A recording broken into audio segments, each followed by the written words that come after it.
Жаңыбак айылындагы орто мектептин окуучусу Сабырбек класста алдыңкы катарда отурат.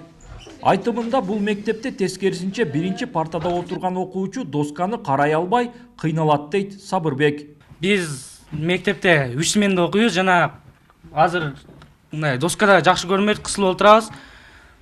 Ушу жаңы мектеп салып бериңиздер суранабыз. Жана айнектер мындай капталган эмес. Тар мектеп бир гана окуучуларды эмес, мугалимдерди да түйшөлтүүдө. Анткени кошумча сабактарды өткөрүүгө мүмкүнчүлүк жок. Башталгыч класстар көп болгондуктан 3 мөөнөт менен билим беребиз дейт мектептин мугалимдери. Аябай проблема көп бул жерде. Кошумча балдарды окута албайбыз. Мисалы, дене тарбиясы атайлап пландаштырганда эме кылабыз, расписание түзгөндө, жадыбалын түзгөндө.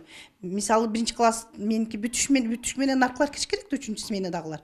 Акыркы сабагыма дене тарбия коёмун.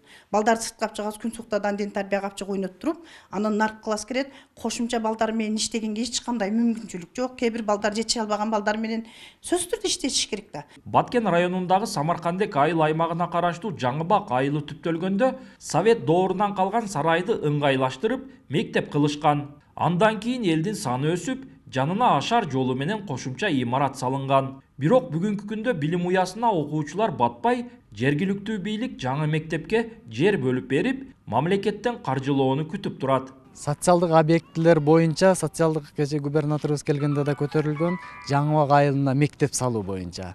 Мектеп салуу боюнча биз 2 гектар жерди трансформация кылып, документтерин бүт даярдап койгонбуз. Кудай буйруса, быйылкы жылы мамлекет тарабынан курулуп берилет деп турабыз.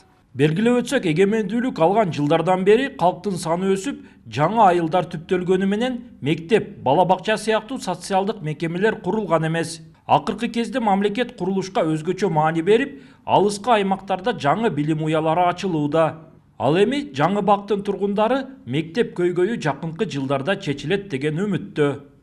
Улан Маккамбаев, Адыл Орозалиев, ЛТР, Баткен облусу.